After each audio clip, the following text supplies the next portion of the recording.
Hi, I'm Carlin Holbrook. I'm a John Maxwell Team certified coach, teacher, trainer, speaker, published author, and influencer with more than 25 years of global leadership experience. If there's one thing I've seen firsthand time and time again, it's that the best leaders inspire others to follow their purpose and their passions, while the influence of a bad leader can literally tear down people's potential.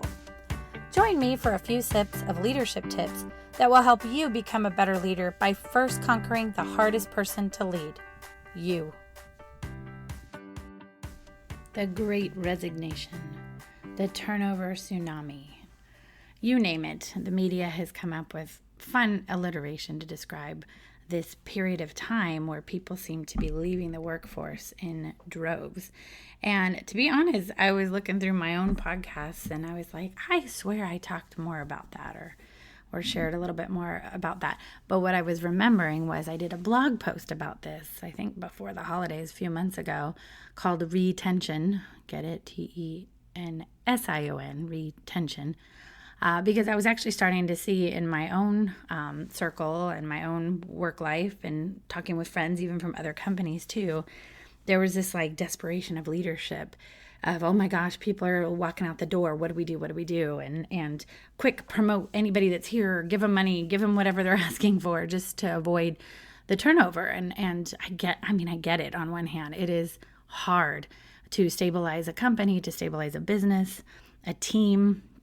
When you have people constantly leaving and turnover high, you have to pretty much, everybody knows, hopefully, the group dynamics. You have to start all the way from square one again.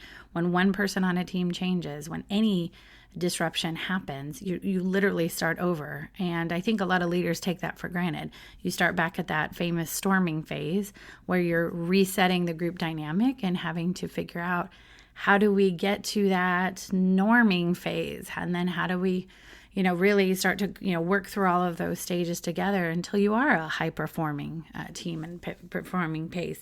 And that doesn't happen overnight. And yes, you do start over. I don't care if you have 5 people on a team, one had a turnover, you literally start the whole process over. And that can be exhausting mentally, emotionally, especially for leaders, but also especially for the teammates too, getting used to someone else. Bringing them in, being inclusive because you want people to bring their whole selves. You want them to authentically share and feel like they've been part of the team all along, even if they haven't. And when you have that happening over and over again, I think leaders just get to a point where I'll do anything to stabilize my team at this point, because it does detract from productivity, it does detract from work, and frankly, it exhausts the rest of the people who have maybe witnessed other roles turning over and over and over again, and then they say, well, then I'm out because this isn't fun anymore, and this is exhausting, and I don't feel valued. So, what my concerns are is when people start throwing money at people, you're literally keeping people for the wrong reasons. Because let's just think about, why are people leaving their jobs? Why are people choosing new paths? Well, we've gone through something that most of us in our lives have not gone through. This COVID pandemic, shutdowns, lockdowns, furloughs, layoffs, people losing loved ones for COVID reasons, but also a lot of other reasons, and the inability to travel to see people we love. All of it. Of course, any adversity that impacts your life is going to make you rethink your life. I know when someone close to me passes away, when I know someone passes away, it always puts life back into perspective for me. It's like, man, life is short, life is volatile, life is fragile. Life isn't always fair, and we are always going to deal with crises and hurdles and barriers. And no, this is not a talk on resilience, because I know I've talked about that quite a bit. This is about perspective, and this is about taking inventory of where you are in your own path. And that is completely what people are doing everywhere. And more power to them. Kudos to them. As a leader, I want people to do that anyway. Don't wait. It's like, I know a lot of people are like, oh, I wish I would have taken the trip now. I wish I would have done this. I wish I would have done that, because I thought I always had more time. I always thought I had tomorrow. Well, none of us are promised tomorrow. Pandemic or no pandemic, none of us are ever promised tomorrow. So in a way, the silver lining of this whole cuckoo time is that people had decided, you know what, this isn't what I want to do for a living. I'm going to go chase my dreams. I've realized, I know a lot of people have realized about themselves. I've realized about myself. I freaking love working from home. I never thought I would necessarily. I mean, that's a lie. I always kind of liked the idea and was hopeful that, we could do that at some point, or even if it was like a hybrid model and such too. But I didn't, and being the extrovert I am, I actually thought, oh no, I'm not being around people. Oh no, I'll go crazy. But I've actually learned with almost 2 years of now working remotely, I love it. And I think a lot of other people have realized that too. And this is our new normal now. I mean, all the talk of going back to offices or returning. Again, you can't go back. There's no such thing as going back to anything. We're all new people now because we've been through a big crises and culture change in our society, and it keeps changing. We're not the same people we were in 2019. And so I think people have examined that, and good for them to say, well, I want something that's going to fit more the lifestyle that either I've grown accustomed to or I've discovered really fits my lifestyle well, and how I learn and how I grow and how I can integrate my whole life, not just my work life. There's no compartments anymore. There's no compartmentalization anymore. I never believed in that to begin with because I don't believe in you can compartmentalize work 9 to 5 and then 5 to whatever is your personal life. And the weekends, you're one person, you're one brain, you're one mind. Thoughts come in and creep into all things throughout the day. And, and again, I know I've talked about that before, but it's true. And I think people have realized that, and they've recognized that, well, maybe what they're currently doing doesn't fit that mold anymore, doesn't fit what they would like in terms of a work style. Some people have realized, wow, this is not as fulfilling as I thought it was, or maybe they realized it wasn't fulfilling, but it was easy and it was comfortable and they got a good paycheck and they had benefits and it was fine. We're fine. And then they realized, life is short and I am going to go chase my dreams and I'm going to go take some more risks and I'm going to go find in a new path. And frankly, I think there are people that are just like, well, this current environment or what it's become, I thought you were going to pivot a little bit better. Thought we were going to make some change. I thought we were going to modernize and grow and move forward. And you're really not. So I'm going to go somewhere else that is. And with so many companies starting to shift the way that they're allowing people to not just work remotely, but I think there's a lot more being given back to the employees in terms of autonomy and decision making. And, again, flexibility of environment, but also the opportunities. And so I think all in all, that's a lot of the reason why people leave. People don't really always leave for more money. I think there's lots of research that'll back that up. People leave environments because they're not getting fulfilled. They're not feeling valued. They don't have the autonomy they want, or frankly, maybe even just the work environment or the leadership or the style of environment. So that's why people are leaving. And I think it's a good thing. I think as leaders who are in these situations and they're starting to see this massive amount of turnover happen all around them, you need to take inventory of yourself and of your team and of your environment. And by the way, stop making excuses. Well, it's just the Great Resignation, so everyone's just leaving. It's like you're just fooling yourself. You're just lying to yourself because you don't want to own the fact that even if it was an employee market or, the gig economy has risen, even if that all was the case, people would not leave your work environment or your job or your team if there wasn't something wrong. If there wasn't something, whether it's wrong maybe for them and it's a life choice, sure. But I would say majority of it is they're not being fulfilled for some reason in their current work. I know, it's tough to hear. But guys, leaders, stop making excuses and stop thinking that, well, that's the reason. There's just so many other jobs out there. Well, there's your job too. And you're in that competition and you're in that market. And, plenty of people are still applying to the jobs on my team or in my company or whatever. Yeah, that's true. But they don't know what they don't know yet either, right? So everyone's swapping places out there in the marketplace. But you're losing people. So then you're going to gain new people.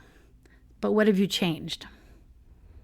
Is it going to happen again 6 months from now? That person who came in eyes wide open because they left their old job thinking the same thing, wherever they were, came into your team where your turnover was high, are they going to turn over again and again and again until you wake up and realize, oh, maybe there is something I could be doing better, different. Maybe I need to figure out what that is and why people are leaving. All right, well, let's get into some sips. First sip. Invest in your people from day one. Don't wait until they have a foot out the door. Don't wait until you hear or they tell you that they're looking for something else. Don't wait until they have a job offer, for goodness sakes, and throw money at them and counteroffer and all of that. I mean, start from day one. Start from day one investing in your people. Talking to them, figuring out what floats their boat, where their energy is, where their passions are, what is their goals and their hopes and their dreams in life. Not the 5-year plan, because I hate those more than anything, and they shouldn't exist.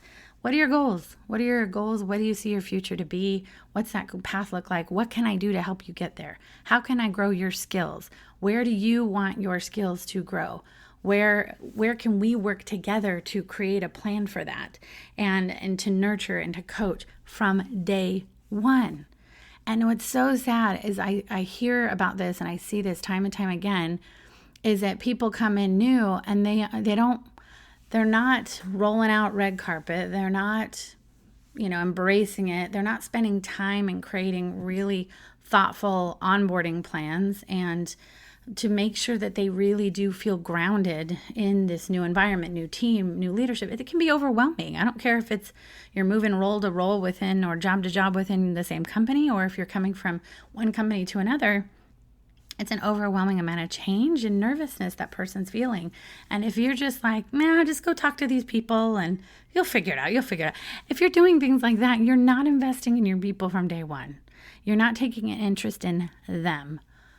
Leaders, it's not about the tasks, it's not about the projects, it's about the people. Put your people first. I promise you, all the projects, all the tasks, all the stuff they need to do will come. But invest in your people first. And again, do not wait, because by the time they have a foot out the door, they've already mentally and emotionally checked out. They're already on their way out. They've already made up their mind about the environment that you've created for them.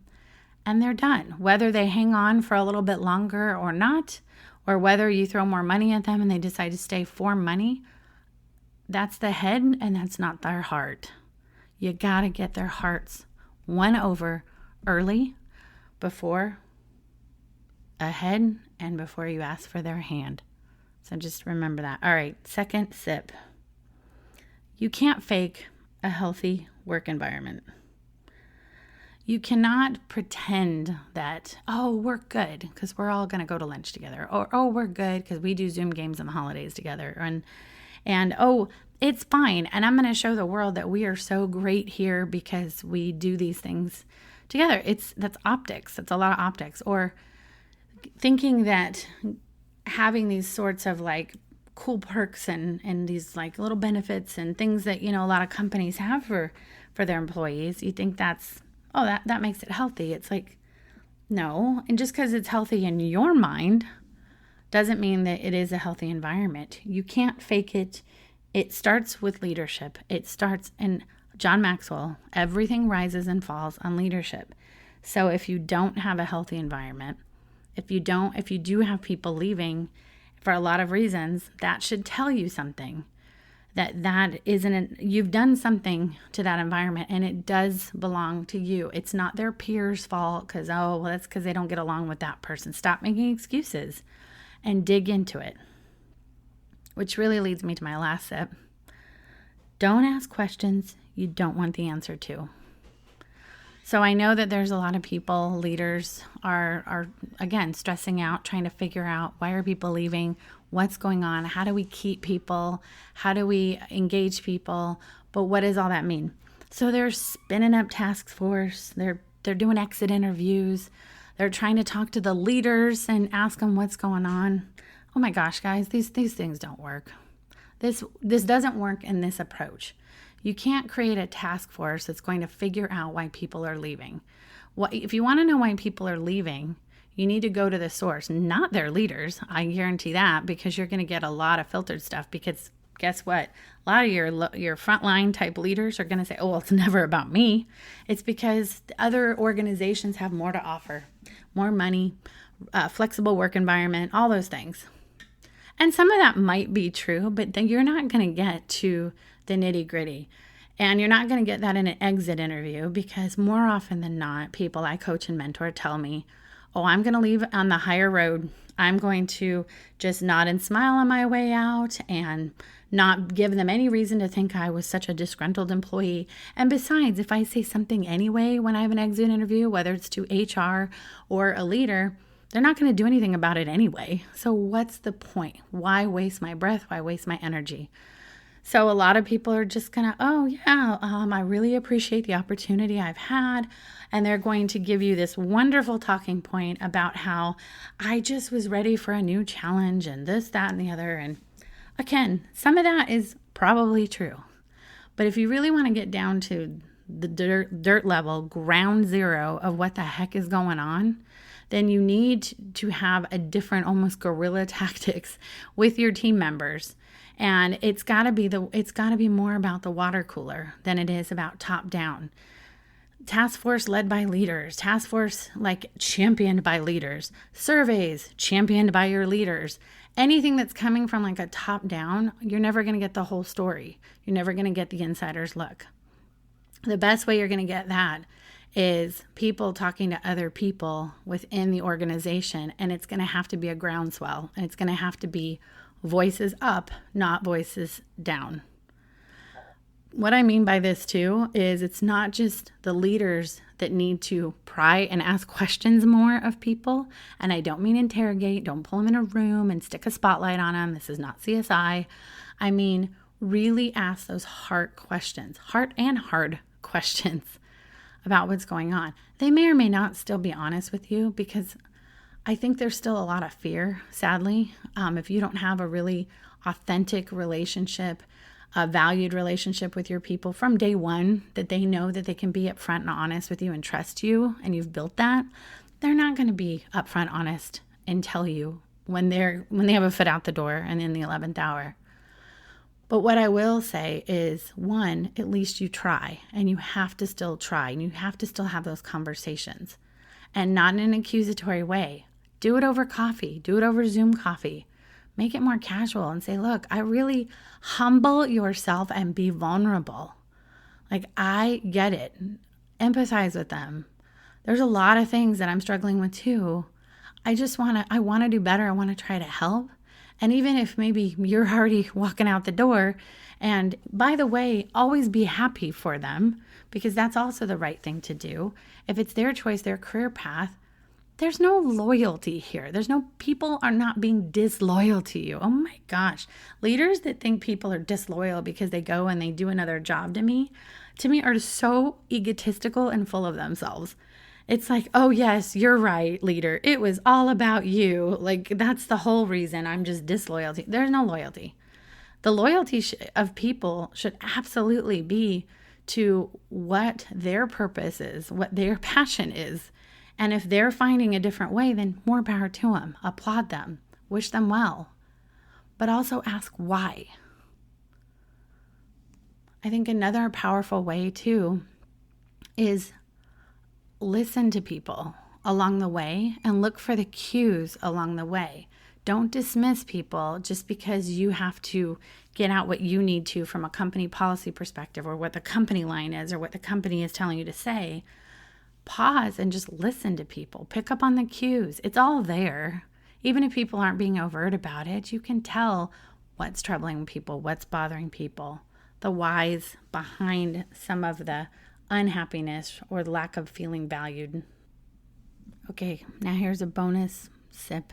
Let's call it 3B, because this isn't just on leaders. Absolutely, leaders need to take the lead in having these types of conversations, engaging their team members, talking, creating an atmosphere where they feel like they can be vulnerable, trustworthy, all of the things. But I'm also putting this back on the employee too, whatever your role is, whatever job, whatever company, wherever you are, whether you're in the private or public sector, it doesn't matter. This is also on you to speak up.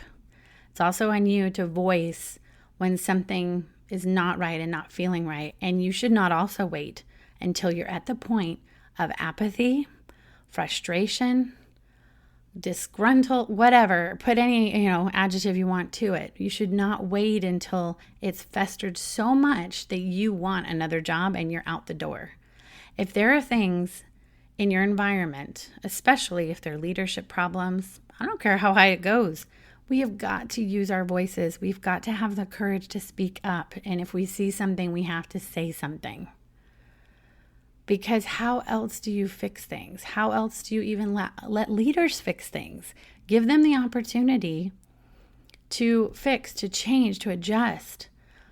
But again, not in the 11th hour and after, this has been happening for 5 years, leader, and now I'm out of here. Like, that's not fair either to leaders. Again, I agree, because I can read your mind. Just kidding. That leaders need to be a little more astute, a little more in tune with their teams. They should know, and they should be asking the right questions, but you have to give them answers. And it is up to you to speak up, and it is up to you to have the courage to. And I know it can be really hard and scary and create anxious feelings because you don't want to be retaliated against. And I know that companies have a lot of zero retaliation policies, and we all know that, right? I get it. I do. I really do get it, because I've been in your shoes, and I've done both, where I haven't spoken up, and then I've done where I have spoken up. And I did have a leader that retaliated against me in very subtle and ways that you probably couldn't catch the person, right? I mean, and it did make my life and my job very hard. It did for a couple years, and until I moved on to another role, frankly. But I don't regret it for a minute.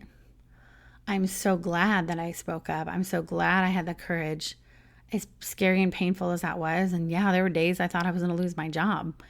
I'm glad that I spoke up, because in the end, that person actually respected me, because I was vocal, because I did have integrity enough to walk the talk, to not play a different part and then just keep my mouth shut and then talk behind their back.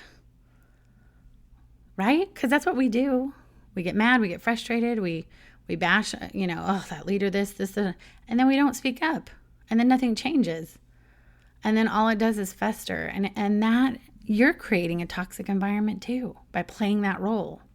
If you're not being honest, if you're not being upfront with that person. And I'm talking about with that person. I don't care what level they are. If there is feedback that you need to give somebody, we're all human beings. I know it's easier said than done. I really do. But this is also about your growth, not about them too. This is about your leadership, all of our leadership, in growing towards being someone who can live out their authentic voice and live out their truth. And that is a huge part of it. And I get it that there are times and circumstances where maybe you'd be more comfortable talking to HR. Maybe you wouldn't. Either way, you need to talk to somebody, and you need to voice that. I mean, those of us, we all get upset when people stand by and let bad things happen, right? Out in the world, whether it's racism or inequity for lots of things, lots of people. But we let those kinds of things in our work environment slide by. In the name of what? Fear of losing our jobs, fear of making it miserable for us, fear of what? What do you have to lose at that point? If you're so miserable anyway, or you're unhappy, or you're frustrated, and if you find yourself rationalizing why you're still in a job you don't like, that should tell you something. So what on earth do you have to lose by speaking up? And I'm not saying yell or freak out or do crazy things in somebody's office. I'm saying have a professional conversation, but be direct and be open and be honest about it. And if and then too, you see what kind of actions, if any, I think it will also be very affirming for you to decide, because it is your choice to work there. It is your choice to stay. And if who knows, you could see a change and you could see someone really try. You can be also part of the solution, which is what we need to be. Try to be part of the solution. And if that doesn't help, that doesn't work, they don't see it, they don't get it, it's not, and which is a shame, right? But at least then it really affirms for you to say, okay, I can choose to stay or I'm going to choose to go. And maybe it's time then. But at least I said my piece. And at least you know more of what's going on in my head. And I would hope everybody would do something like that, because that is what is going to help change the work environment, create healthy work environments. Leaders got to lead and employees got to lead. We're all leaders. So, hey, if you're part of the Great Resignation and you are ready to resign, good for you.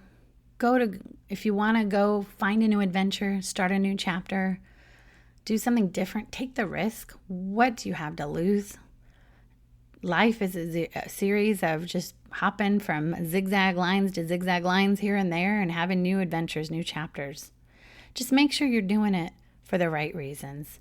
Never run from something, run to something. And remember, you take you with you wherever you go. So what kind of leader are you going to be during the Great Resignation? Thank you for having a cup of coffee with me. For more sips and tips, connect with me on social and follow Leader Sips on Facebook, Twitter, Instagram, and Pinterest. And don't forget to visit my website, carlinholbrook.com. Until next time, keep on brewing.